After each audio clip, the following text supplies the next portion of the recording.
มาดูหมายปลาเก๋ากันบ้างนะครับผมวันนี้ก็วันที่13 พฤศจิกายนนะครับผมกับทริป12-13นะครับทริป2 คืน 3 วันนะครับนี่ก็อุ้ยเอาลุ้นเอาอีกแล้วนะครับไม่รู้ปลาอะไรเดี๋ยวมาดูกันนะครับดูกันไปเรื่อยๆก่อน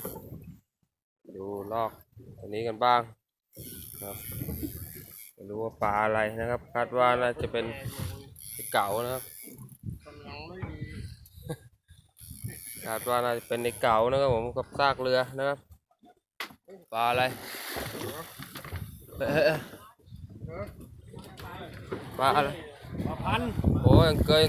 ไม่ใช่เก๋าเกยไซส์3 โลนะครับเกยนะครับเกยนะครับ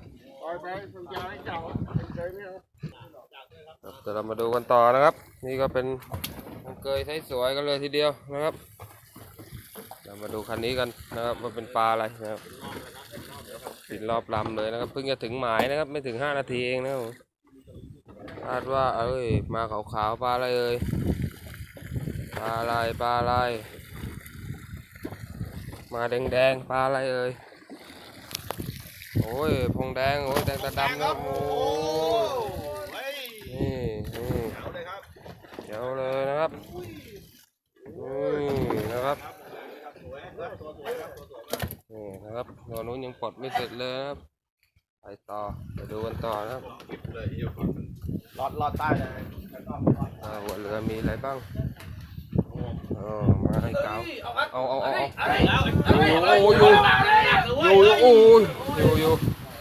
อ้ยเห็นกันจะกันเลยนะครับผม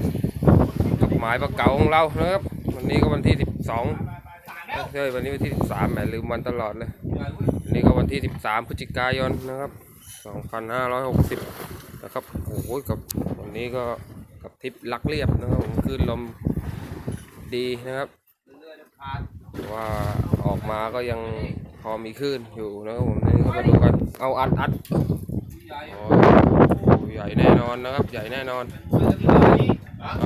อย่าไปเปิดหน้าล้อหลุดหน้าล้อปิดลูกเอาพังล้อพังนะครับเรียบร้อยครับดึงสาวเรียบร้อยแล้วกันนะครับนี่เปลี่ยนเป็นเฮดไลน์แทนนะครับมาดูลอกกันนะครับไม่รู้ว่าพังว่ะไม่รู้มันหมุนเข้าไปหลังดีก็ไม่หมุนบอกแล้วเล็กๆพังนะครับถึงกับพังกันเลยนะผมเปลี่ยนเป็นเฮดไลน์แทนนะครับมาดูกันนะครับลอกอะไรไม่รู้นะครับออกฟานเลยนะมาดูกันนะครับอันนี้ก็ทริป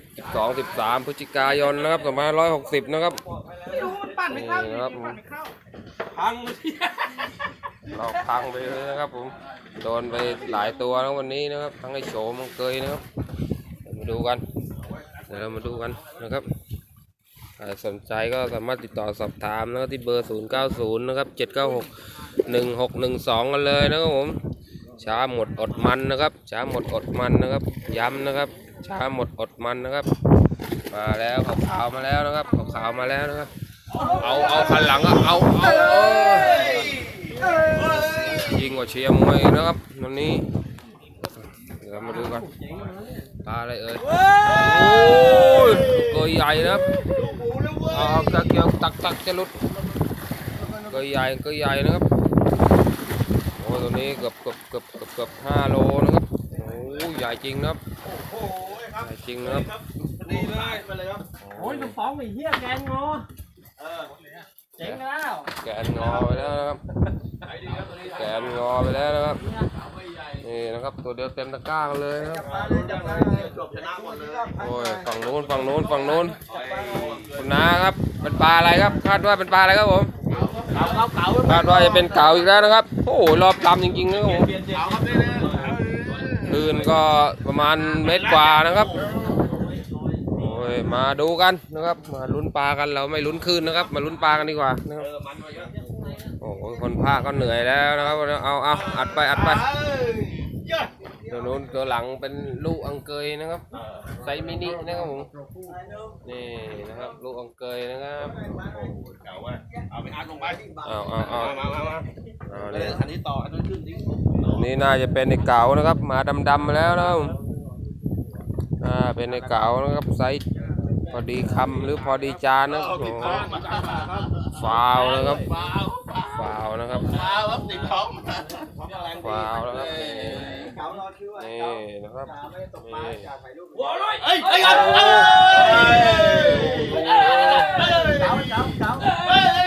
โอ้ย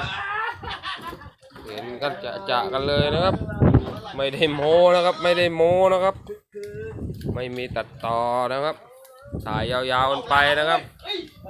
ข้างหลังเอาอีกแล้วข้างหลังเอาอีกแล้วครับข้างหลังเอาอีกแล้วนะครับโอ้ยมันจริงๆนะครับมันจริงๆกับทริปลักเรียบของเรานะครับผมนี่ก็คือลมเบาแล้วก็ออกกันมานะครับบอกแล้วว่าได้มันแน่นอนนะครับได้มันแน่นอนนะครับมาดูกันนะครับว่าเป็นปลาอะไรนะครับผมสนใจก็รีบๆติดต่อกันมานะครับผมหมายนี้หมายเก่านะครับหมายเป็นหมายเรือจมใหม่นะครับผมหมายเรือจมใหม่นะครับเพิ่งจมได้ประมาณปีกว่าๆเองนะครับผมนี่ยังเกยนะครับเกยนี่เกยไซส์มินิยังเด็กอยู่นะครับครับบอกแล้วว่ามันจริงนะครับผมก็สนใจก็สามารถติดต่อสอบถามนะครับผมที่เบอร์หรือที่เฟซได้เลยนะครับผมที่เบอร์ผมก็เบอร์090นะครับ7961612นะครับคลิปนี้ก็แค่นี้ก่อนนะครับผมเดี๋ยวไปติดตามกันคลิปหน้าต่อนะครับขอบคุณกันด้วยที่ติดตามและรับชมนะครับสวัสดีครับ